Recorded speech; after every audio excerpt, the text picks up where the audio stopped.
Cricket ಬ್ಯಾಟ್ಗಾಗಿ 14 ವರ್ಷದ ಬಾಲಕ ಕೊಲೆ ಮಾಡಿದ್ದಾನೆ. ಕ್ರಿಕೆಟ್ ಬ್ಯಾಟ್ ಕದಿಯೋದಕ್ಕೆ ಬಂದಿದ್ದ 14 ವರ್ಷದ ಬಾಲಕ ಬ್ಯಾಟ್ ಕದ್ದಿದ್ದನ್ನ ನೋಡಿದ ಬಾಲಕಿಗೆ 21 ಬಾರಿ ಚಾಕುವಿನಿಂದ ಎರೆದಿದ್ದಾನೆ. 14 ವರ್ಷದ ಬಾಲಕನಿಂದ 10 ವರ್ಷದ ಬಾಲಕಿಯ ಕೊಲೆ ನಡೆದು ಹೋಗಿರೋದು. ಹೈದರಾಬಾದ್ನ ಕೂಕಟಪಲ್ಲಿಯಲ್ಲಿ ನಡೆದಿರುವಂಥ ಘಟನೆ ಇದು. ಹೈದರಾಬಾದ್ ಸೈಬರಾಬಾದ್ ಠಾಣೆಯಲ್ಲಿ ಈ ಬಗ್ಗೆ ಕೇಸ್ ದಾಖಲಾಗಿದೆ. ಎಂಥ ಆಘಾತಕಾರಿ ಘಟನೆ. 14 ವರ್ಷದ ಬಾಲಕ 10 ವರ್ಷದ ಬಾಲಕಿಗೆ 21 ಸಲ ಚಾಕುವಿನಿಂದ ಚುಚ್ಚಿ ಭೀಕರವಾಗಿ ಇರಿದು ಕೊಲೆ ಮಾಡಿರೋದು. ಈತ ಈ ಕ್ರೈಮ್ ಆಧಾರಿತ ವೆಬ್ ಸೀರೀಸ್ಗಳನ್ನು ಹೆಚ್ಚೆಚ್ಚು ನೋಡ್ತಾ ಇದ್ದ ಅನ್ನೋ ಮಾಹಿತಿ ಇದೆ. ನೋಡಿ, ಈ ವೆಬ್ ಸೀರೀಸ್ಗಳು ಅಥವಾ OTTಯಲ್ಲಿ ಬರುವಂಥ ಕೆಲವು ಈ ರೀತಿಯ ಕಂಟೆಂಟ್ಗಳು ಮಕ್ಕಳ ಮೇಲೆ ಯಾವ ರೀತಿ ಪ್ರಭಾವ ಬೀರುತ್ತೆ, ಅದರ ಪರಿಣಾಮ ಏನಾಗುತ್ತೆ ಅನ್ನೋದಕ್ಕೆ ಒಂದು ಉದಾಹರಣೆ ಇದು. ಎಷ್ಟು ಭೀಕರ ಘಟನೆ. ಏನೋ ಹುಡುಗಾಟಿಕೆ, ಮಕ್ಕಳಾಟ. ಈಗ 10 ವರ್ಷದ ಬಾಲಕಿ ಬ್ಯಾಟ್ ಕದಿಯೋದಕ್ಕೆ ಬಂದಿದ್ಲು ಅಂದರೆ ಆಕೆ ಕಳ್ಳಿನೂ ಅಲ್ಲ, ಅಥವಾ ಬ್ಯಾಟ್ ಕದ್ಕೊಂಡು ಹೋಗ್ಬೇಕು ಅನ್ನೋದಲ್ಲ ಆಕೆ ಉದ್ದೇಶ. ಏನೋ ಮಕ್ಕಳಾಟ. ಆತನಿಗೂ 14 ವರ್ಷ ಅಷ್ಟೆ. ಬ್ಯಾಟ್ ಕದಿಯೋದಕ್ಕೆ ಬಂದಿದ್ಲು ಅಂತ ಆತ ಈ ಬಾಲಕಿಗೆ 21 ಸಲ ಚಾಕುವಿನಿಂದ ಇರಿದು ಕೊಲೆ ಮಾಡಿದಾನೆ.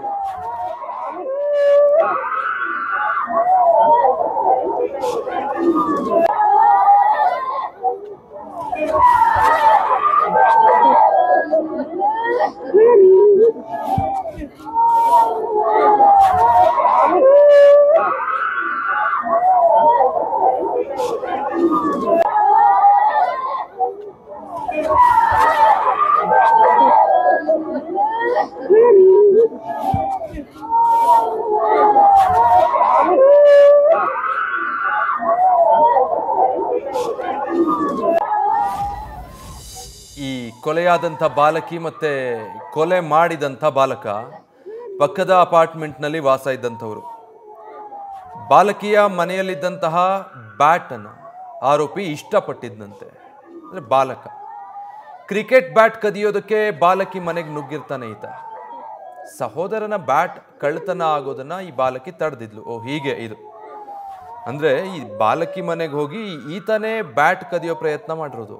ಅಂದರೆ ಅದು ತನ್ನ ಸಹೋದರಂದು ಅಂಥೇಳಿ ಆಕೆ ಅದನ್ನು ತಡೆಯೋದಕ್ಕೆ ಪ್ರಯತ್ನ ಪಡ್ತಾಳೆ. ಕಳ್ಳತನ ಆಗೋದಕ್ಕೆ ಬಿಡೋದಿಲ್ಲ ಅಂತ. ಕಳ್ಳತನ ಮಾಡಿದ್ದು ನೋಡಿದಾಳೆ ಅಂತ ಆತ ಅಲ್ಲಿಂದ ಓಡೋದಕ್ಕೆ ಪ್ರಯತ್ನ ಪಡ್ತಾನೆ. ಆಗ ಬಾಲಕಿ ಆತನ ಶರ್ಟನ್ನು ಹಿಂದಿಂದ ಹಿಡಿದು ಎಳೆದಿದ್ದಾಳಂತೆ. ಓಡೋಗ್ಬೇಡ, ನಿಂತ್ಕೋ, ಬ್ಯಾಟ್ ಕದಿಯೋದಕ್ಕೆ ಬಂದಿದ್ದೆ ನೀನು ಅಂತ. ಸೊ ಇದನ್ನು ಬಾಲಕಿ ನೋಡಿದ್ಲಲ್ಲ ಅಂತ ಅಷ್ಟಕ್ಕೆ 21 ಸಲ ಚಾಕುವಿನಿಂದ ಇರಿದು ಕೊಂದು ಬಿಟ್ಟಿದ್ದಾನೆ. ಬಾಲಕಿ ಮನೆಯಲ್ಲೇ ಆ ಚಾಕುವನ್ನು ತೊಳೆದು ಗೋಡೆ ಹಾರಿ ಅಲ್ಲಿಂದ ಹೋಗಿದ್ದಾನೆ. ನೇರವಾಗಿ ಸ್ನಾನದ ಕೋಣೆಗೆ ಹೋಗಿ ಸ್ನಾನ ಮಾಡಿದ್ನಂತೆ. 14 ವರ್ಷದ ಬಾಲಕನಿಗೆ ಇಷ್ಟೆಲ್ಲ ತಲೆ ಓಡುತ್ತಾ? ಒಬ್ಬ ಬಾಲಕಿಯನ್ನು ಚಾಕುವಿನಿಂದ ಇರಿದು ಕೊಂದು ಆ ಚಾಕುನ ಅಲ್ಲೇ ತೊಳೆದಿಟ್ಟು ಗೋಡೆ ಹಾರಿ ಹೋಗಿ ಆಮೇಲೆ ಸೀದಾ ಬಾತ್ರೂಮಿಗೆ ಹೋಗಿ ಸ್ನಾನ ಮಾಡಿ ರಕ್ತದ ಕಲೆಗಳನ್ನು ತೊಳ್ಕೊಂಡಿದ್ದಾನೆ. 14 ವರ್ಷದ ಒಬ್ಬ ಬಾಲಕ ಮಾಡಿರೋ ಕೃತ್ಯ.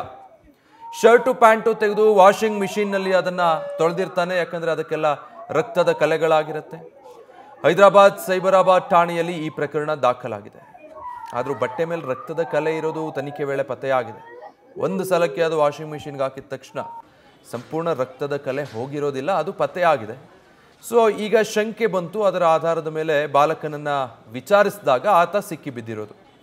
ಪೊಲೀಸರ ವಿಚಾರಣೆ ವೇಳೆ ಯಾರೋ ಬಂದಿದ್ರು ಅಂತ ಹೇಳಿದ್ದ ಅನುಮಾನದಿಂದ ಮತ್ತಷ್ಟು ವಿಚಾರಣೆ ನಡೆಸಿದ್ದಾರೆ. ಆಗ ಈ ಬಾಲಕ ಸಿಕ್ಕಾಕೊಂಡಿತ್ತು. ಸದ್ಯ ಈತನನ್ನು ಬಾಲಾಪರಾಧ ಗೃಹಕ್ಕೆ ಹಾಜರುಪಡಿಸಿದ್ದಾರೆ ಪೊಲೀಸರು. ಆರೋಪಿಗೆ ಕಠಿಣ ಶಿಕ್ಷೆ ವಿಧಿಸಬೇಕು ಅಂಥೇಳಿ ಬಾಲಕಿಯ ಪೋಷಕರು ಆಗ್ರಹಿಸಿದ್ದಾರೆ. ಕುಕಟಪಲ್ಲಿ ಪೊಲೀಸ್ ಠಾಣೆ ಮುಂದೆ ಪಾಪ ಆ ಪೋಷಕರ ಆಕ್ರಂದನ ಮುಗಿಲು ಮುಟ್ಟಿದೆ. ನ್ಯೂಸ್ ಫಸ್ಟ್ ನಿರ್ಭೀತಿಯಿಂದ ನಿಮ್ಮ ಪರವಾಗಿ.